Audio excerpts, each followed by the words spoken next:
Okay, so we got the sphere centered at the origin, radius square root of 80, and y equals 4 is a vertical plane. And is it, here's y equals 4 over here. So is it parallel to the screen or perpendicular to the screen? Y equals 4. Yeah, it's going to come in and out, right? So y equals 4 is all points with y equals 4.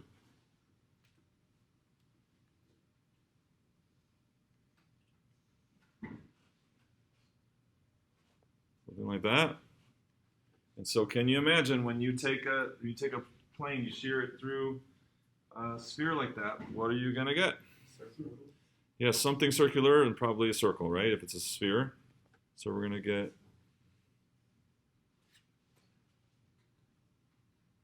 it's going to cut through in a circle like that. So if that's a curve in space, then we should be able to write it as a vector function, because that's what vector functions do. Okay, so so what do we know about, first of all, it's a circle. How are we going to parameter? So this is writing a vector function means parameterizing a curve. You did that a little bit in Calc 2. We did some of that last week. So how are we going to parameterize a circle? What's the natural way to parameterize a circle? Yeah, sines and cosines. So which two coordinates are going to have our sine and cosine here? X and Z. Right, x and z, because the projection of that curve into the xz plane is our circle. So that means we can write, but so we need to find the radius of that circle first. So how are we going to find the radius of that circle?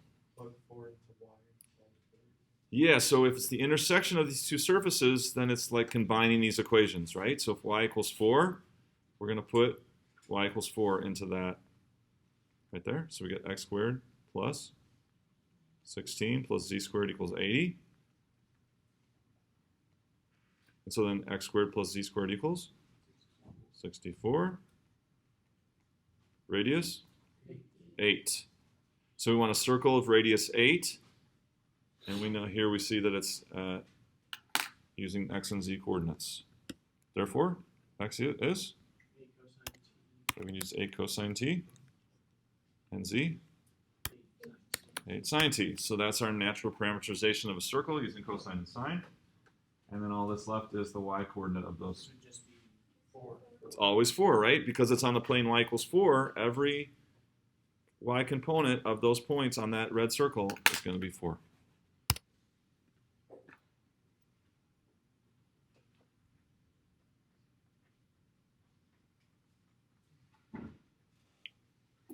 Now there's actually a bunch of different ways that we can combine cosine and sine with negatives and positives, which will just start plotting points at different places and going in different directions. So I can do negative 8 cosine and positive 8 sine. I can do 8 sine and negative 8 cosine. You know, like, so any combination of plus and minus and cosine and sine being in x and z will do that same circle, but just starting at a different place and going in a different direction. But they didn't specify that here. So just, they said find a parameterization, so we can just pick the simplest one. Does it matter too much in the direction that it goes? If they specify. So they didn't specify, so it doesn't matter. Yeah. But if they said, you know, make it start in the second octant and go counterclockwise, then you'd have to figure out which is negative and positive and which cosine sine goes. So, but they didn't ask for that, so just. Okay, questions on this example?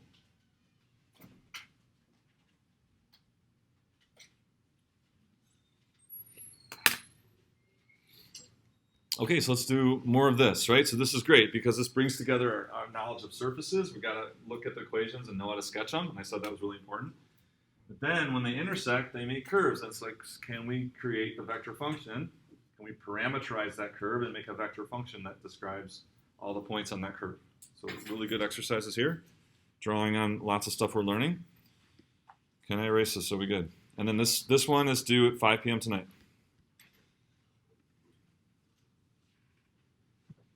So let's look at, oh no, did it close?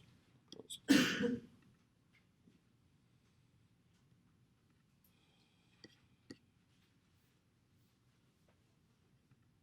This one. All right, so here's z equals square root of x squared plus y squared, and z equals 1 plus y. So I want you to sketch both of those. So based on our knowledge of surfaces, see if you can sketch both of those, and then try to imagine and sketch the curve of intersection of those. And then I'm going to take attendance, okay? So sketch both those surfaces, and then see if you can sketch the curve of intersection of those surfaces, and then we're going to parameterize that curve.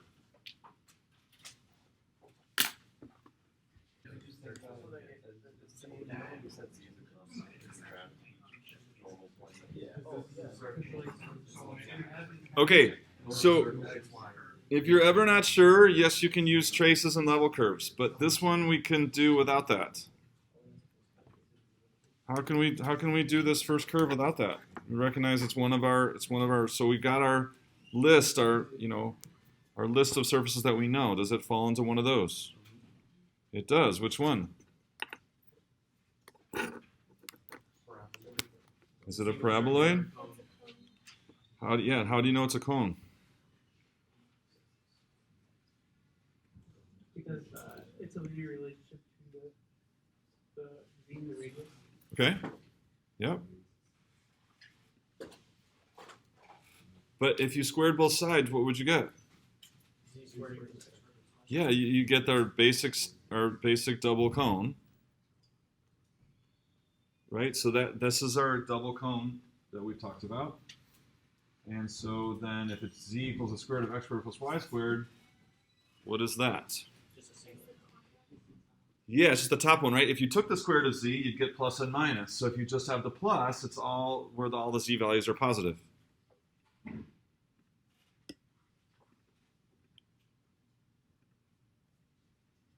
So it's our basic single cone opening upward on the z-axis. Yeah, and if you're ever not sure, yes, you can do traces and kind of construct the surface with traces, but that takes a long time. That's why you really want to know the ones that we've talked about, which are what? Planes, spheres,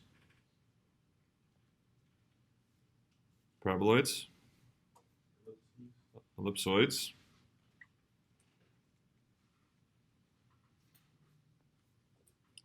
double cones, or it's in this case single cone, comes from a double cone. And then cylinders is like the biggest class of all, right? Take any curve, extend it, and you're making a cylindrical surface. I think that's all of them. Did I miss any? Oh, yeah, planes, spheres, ellipsoids, paraboloids, double cones, cylinders. Yeah. So these, and then on the second test, there's an extensive part of the test where you have to know these by their equations, right? Just like we did here. So that you look at this, you say, oh, that's the same as z squared equals x squared plus y squared. That's my basic double cone. I just have the top half without having to do the traces. So you have to have that kind of knowledge for all these things, all these types. Identify surfaces by their equation, and then which way do they open? Are they elliptical? Are they circular? All that kind of stuff. Okay. All right, what about this next one? It's just a plane. Plane, good. And it's a special plane because x is missing, right? So could you sketch that? So and you can also think of this as a cylinder, right? Since x is missing. Remember, that's what we said our basic kind of, our most common cylinders is when one variable is missing. And so you sketch that curve in the other two variables, and then you just let it run in the missing variable. So maybe that's the easiest way to draw this plane. It's just sketch, do you know what 1 plus y is in the zy plane, and then let it run in x. Just it can be any x. So did you come up with something like this?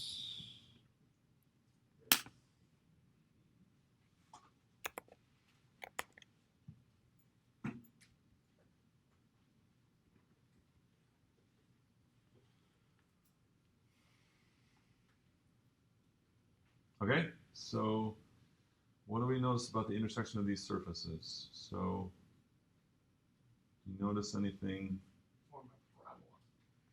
And how do you know that? Just the shape of the intersection.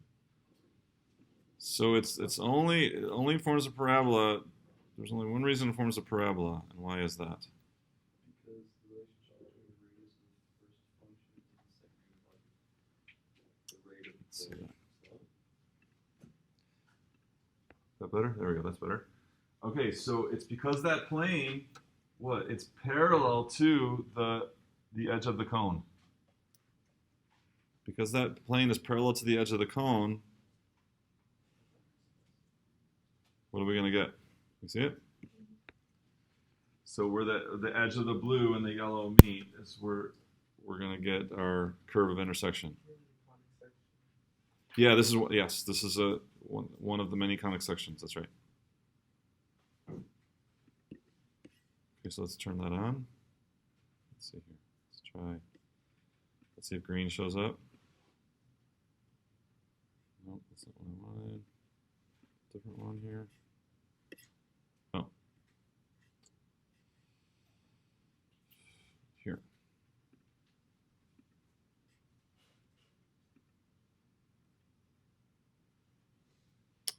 Try red. Better. Does red show up? Yeah. So that's what we're going to parameterize, our red curve of intersection. So how do we do this? So first of all, are we going to use cosine and sine? We're going to use cosine and sine. No, so cosine and sine would be for like circles and ellipses, right? So this isn't going to turn out to be a circle or ellipse. So we don't want to use cosine or sine. So we need a different technique for parameterizing this one. And we're looking for the curve of intersection, so we want to combine these equations. What can we do? Set the z's equal, right? So we're going to set the z's equal to each other. So we got square root of x squared plus y squared equals.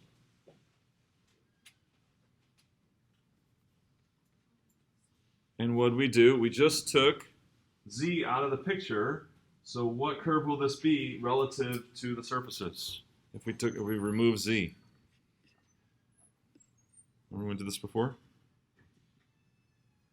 It'll be whatever we get in the top view where z is gone, right?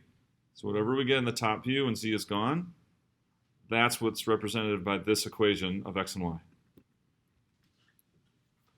So we can start by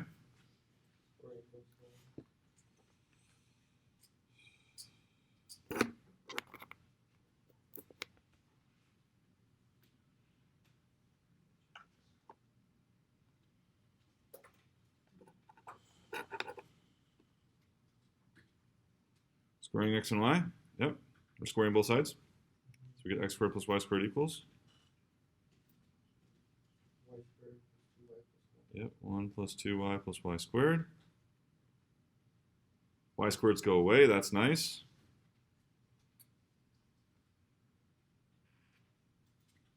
So then we can solve this for y. So a nice clean way to rearrange this is to solve it for y. So we'd get y equals.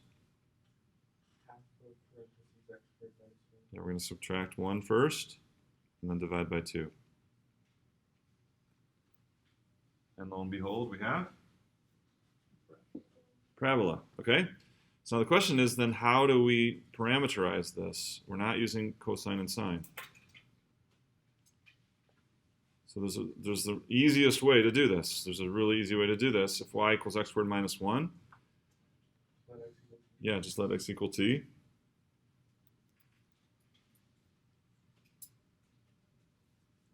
And if x equals t, then y equals?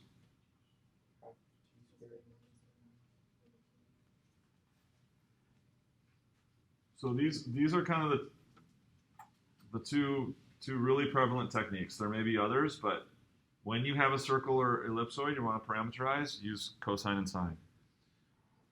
Here's another, when you have one variable nicely written in terms of another, you can just set that, in this case x, to t, and then you just write down the other one. Now the question is, what's z? So z, we're going to go back to our original We go back to our original equations and just pick the easiest one. Well, z equals 1 plus y. Therefore, z equals 1 plus that. And we got it. And if you do the math on this, you add fractions, you get t squared plus 1 over 2. A little cleaner way to write that.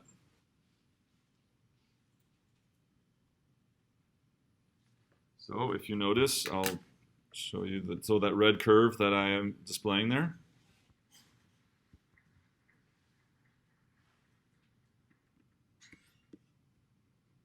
There it is, t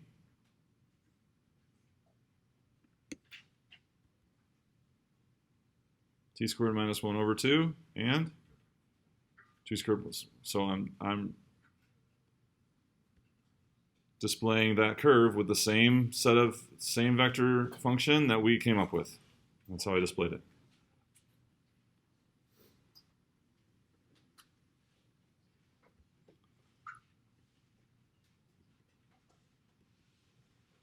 Okay, what if?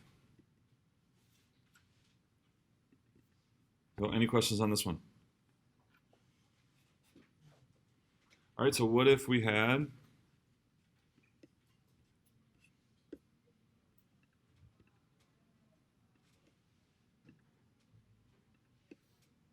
I had a shallower angle to the plane there? Shoot. 1/3. What if I had a shallower angle to that plane? Then what would happen? So remember, so I had that angle of that plane was the same angle as the sides of the cone. Now I'm going to make it shallower. So what about the curve of intersection? Some people are saying an ellipse. That's right.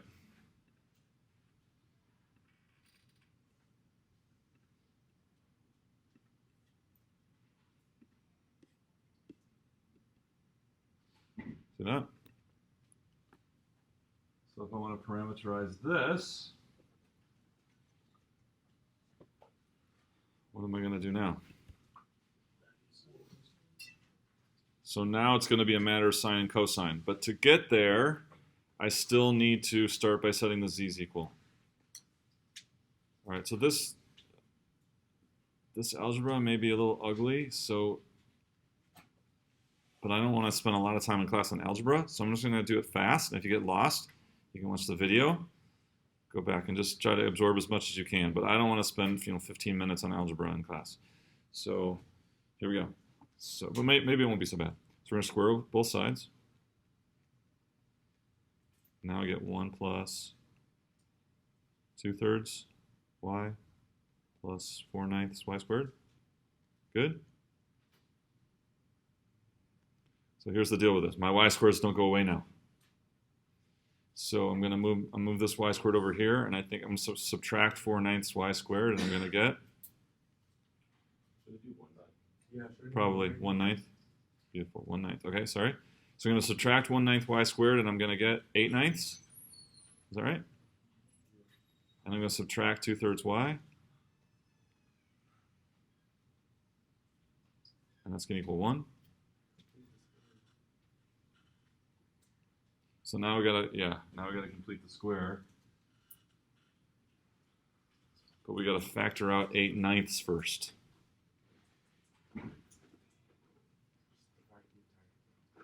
Well, just the y's. So when you what is that? Factoring 8/9 out of 2/3. Is it 3/4? Oh, thank you. Let's multiply. 2, good job, 2/3, excellent. So, complete the square. Half of that squared is 9/64. And then we get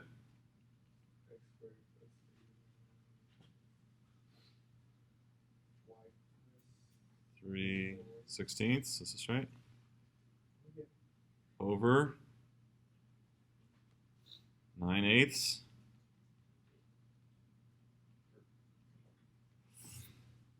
because we want to make it look like our ellipse. So there we go. We got center at, so the center of the ellipse is at 0, 3/16. Okay, would it be 3/8? Yeah. 1 minus 3/8? Yes, thank you.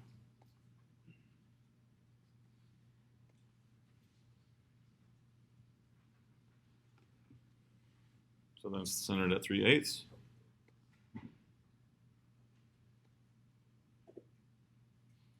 So then the question is, and then the radius in the x direction is 1, and the radius in the y direction is 3/2 square root of 2. This is like the y radius squared. So the question is, how do we parameterize that in sine and cosine? So it's all based on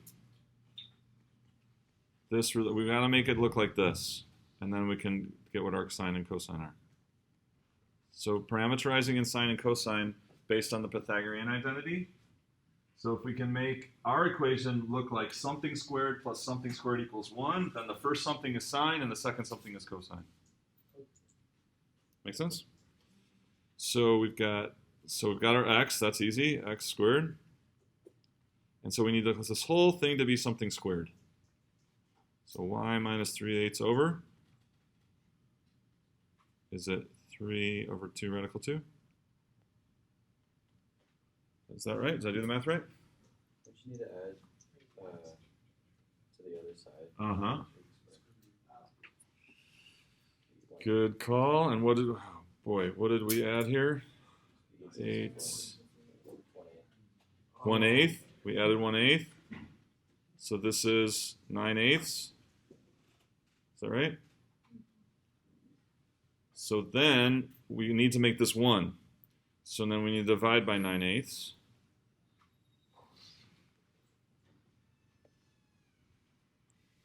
Good thing you guys are here. All right, so we get x squared over 9/8 plus y minus 3/8. So is it gonna just be 9/8 under there? Because it's 9/8, the whole thing is squared. So we got the 9/8 that we divide here, and we get another 9/8.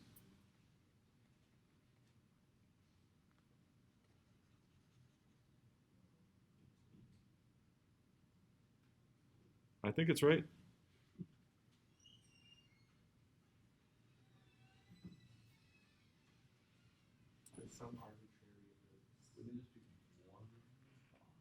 We added 1/8, right?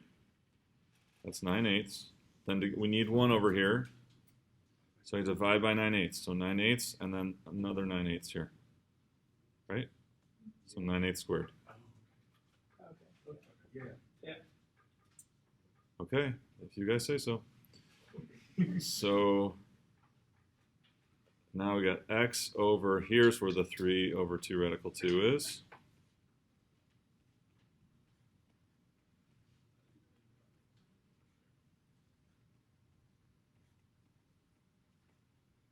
Now, so we can make that x, we like to be cosine usually, and this is sine t. So what are y components for the center change? I don't think that changed. That was still all inside the parentheses. That's still the y minus 3/8 squared. So I think that's the same. So if cosine t is x over 3 radical 2, then what is x? X is going to be 3/2 radical 2 cosine. And then y is going to be 9/8 sine t minus 27/64. So then we got our x and our y components. And then z will be 1 plus 1/3 of this. So if we let sine of t equal y, wouldn't it be 8/9 sine of t? No, this whole thing equals sine of t, so the first thing you're going to do is multiply by 9/8, because that's in the denominator. Oh, okay. and then we're going to add the 3. We're going to add, oh, this should just be 3/8.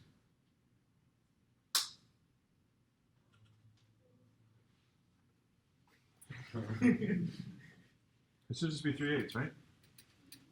Yeah. I don't know why I did that. It should just be 3/8. Just add 3/8. Here, look. Sine t equals y minus 3/8 over 9/8. First multiply by 9/8, then add 3/8. I don't know what I was thinking.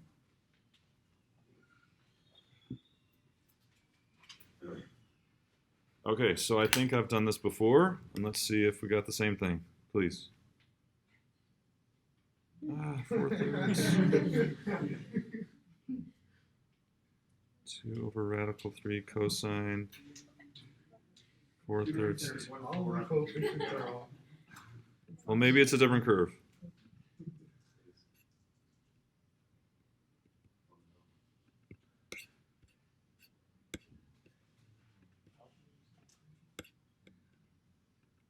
Good. It's different.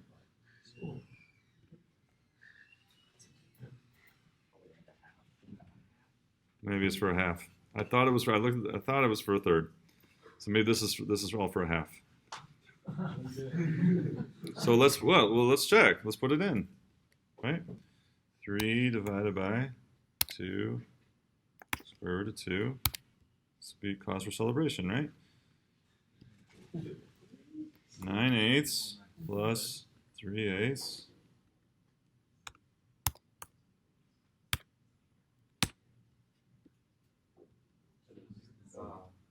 Oh, but I didn't do the z yet, so the z is off. But look, but if we get rid of the z, it should be perfect. It did the thing.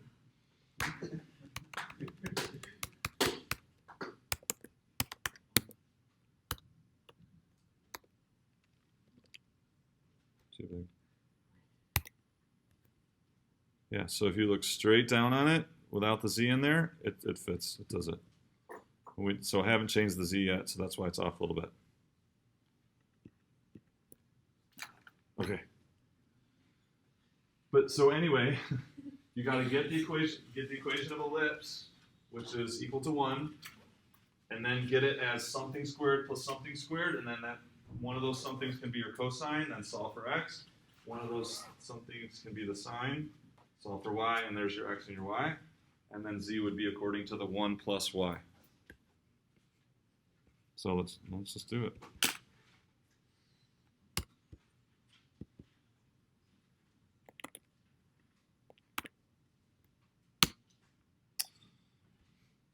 Wah, wah. It's worse. What happened? Oh, right. 1/3. 1/3. Good job. Aha. Got it.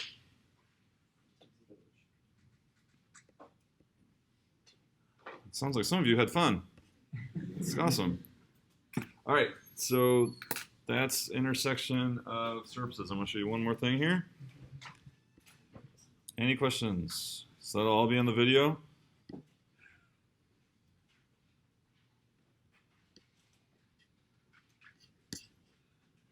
can have another work with this assignment today. For Wednesday.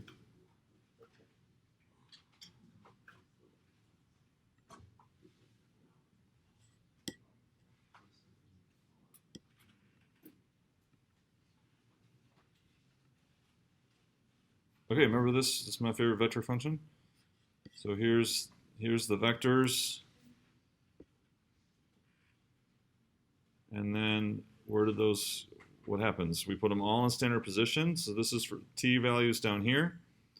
And then for each t value, you get a vector. You put in standard position. If you let t vary, then those standard position vectors sweep out a curve in space according to the tips of those vectors, right? Because the vector and the vector components and the coordinates of the tip are essentially the same.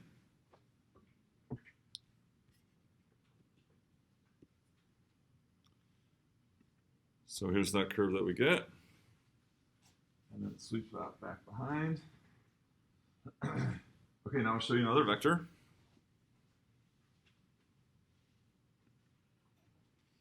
And I put these vectors at their tails at the tip of our vector function vector.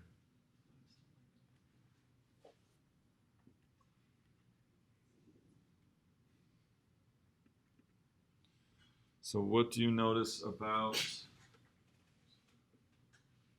what's one thing you notice about these blue vectors when I put their tail on the tip of the functions of the vector function? Yeah. It almost looks like it's mapping out like the velocity of the initial like curve. So tell me one thing. So tell me one thing. What do you see? It's going in the direction of that next point is. Yeah. So do you see it's pointing in the direction where it's heading? Right. So the direction of these vectors is like exactly in the direction it's heading. And then does the magnitude stay constant or does it change? And how does the magnitude of that? What does that magnitude of that vector seem to correlate with? The x, y, and z. Not change in direction. The t. No, the magnitude of the these new blue vectors. I'm asking. So we got the direction is the direction of the curve, and the magnitude.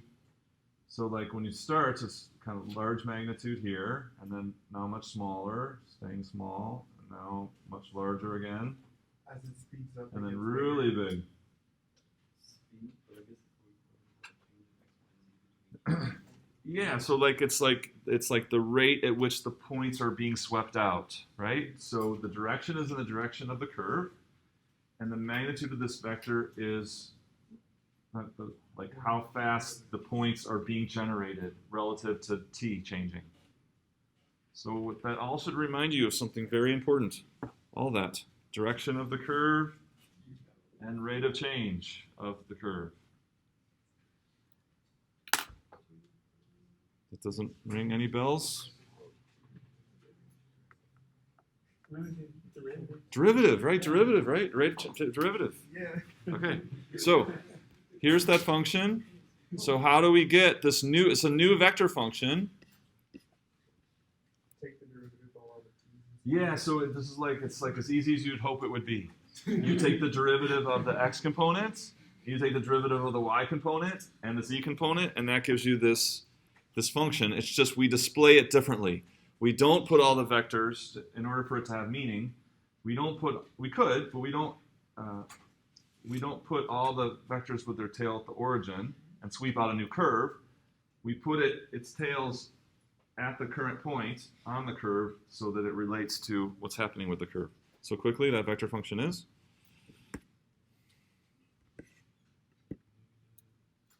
negative sine t. So this is called the derivative, negative sine t. So you guys, some of you have been waiting for this moment when we actually do some algebra in the class. Minus 12t squared plus 6t, and then 2.5 cosine 5t. So that's the blue vector function you're looking at is this vector function, except we're putting the vectors where they have meaning relative to the curve, right? Showing direction and speed at which the points are being generated with respect to t. So we call this the vector derivative function. So to find the arc length of this, would it just be an integral from t to t whatever? Arc length? Of x prime t